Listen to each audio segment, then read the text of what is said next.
Vocês devem ter percebido que a cada dia que passa, o governo do capitão e o super-ministro da Economia, Paulo Guedes, passam a enfrentar maiores dificuldades na tramitação e na discussão do projeto da reforma previdenciária, né?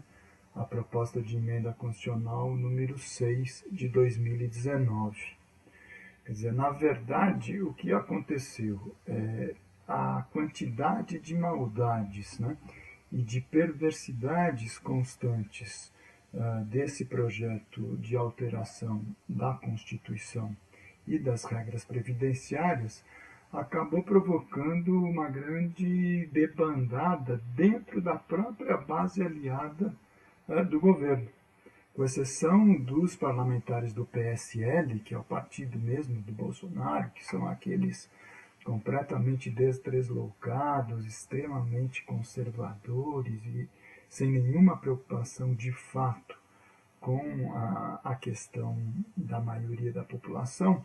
O fato é que há um descontentamento muito grande no interior da base aliada. O movimento democrático, o movimento progressista, os trabalhadores, os aposentados, os partidos de oposição, as centrais sindicais. Enfim, todo mundo que tem 2 ou 3 neurônios na cabeça já disseram que não vão aprovar o projeto da forma como ele veio, porque ele realmente ele destrói décadas de construção de um regime de previdência social coletivo, solidário, tá certo? E substitui esse modelo pela selvageria, né, do salve-se quem puder na conduta egoísta individual no mercado. Isso é uma loucura. Mas o que acontece? Do ponto de vista da estratégia política e da estratégia parlamentar, a gente já começa a ouvir aqui e ali algum tipo de aceitação com relação ao projeto, desde que sejam retirados esses ou aqueles itens.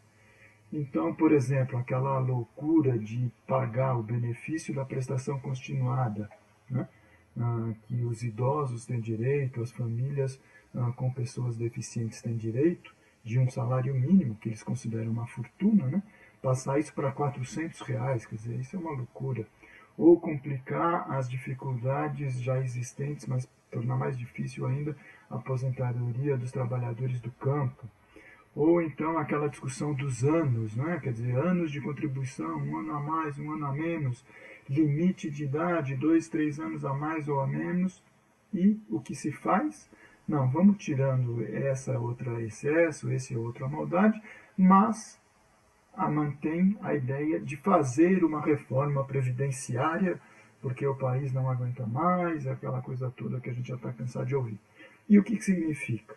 Significa que, na verdade, você tira esses penduricalhos, você tira essas perfumarias mal cheirosas e você mantém aquilo que é a essência do interesse do sistema financeiro nacional e internacional, que há décadas eles estão de olho em transformar esse fundo bilionário, porque são 600 bilhões por ano, né, que o INSS movimenta e paga na forma de pensões, aposentadorias e outros benefícios, e privatizar essa parcela importante do orçamento público e transformar esse regime de repartição, que é um regime de solidariedade intergeracional, que é um direito de cidadania previsto na Constituição, e transformar ele numa forma de capitalização.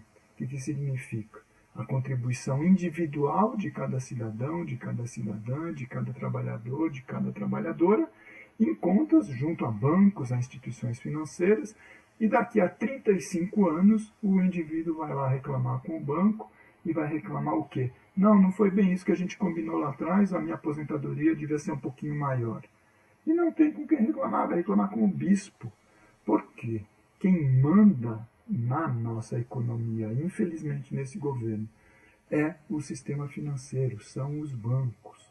Então, passar esse cheque em branco é uma profunda irresponsabilidade e um grande equívoco político. Por isso que não tem essa história de oposição propositiva, como alguns setores estão começando a ventilar nas fofocas das redes sociais e das colunas políticas pelos grandes jornais e redes de televisão. Não. A postura dos setores democráticos e progressistas tem que ser de recusar a PEC 06. Porque tirar esses penduricalhos do BPC, do rural, da idade, do tempo de contribuição, significa manter a essência. A gente tirou todos os bodes mal cheirosos e manteve a privatização e manteve a capitalização do regime previdenciário. Isso é um crime. A gente não pode aceitar que o país brasileiro, o nosso país, ele trilhe exatamente o caminho oposto da grande maioria dos países que fizeram essa bobagem, saíram da repartição e foram para a capitalização e agora reconheceram o erro e, à custa de um grande esforço fiscal, inclusive, estão voltando para o regime da repartição. Então, não aceitamos essa história de oposição propositiva.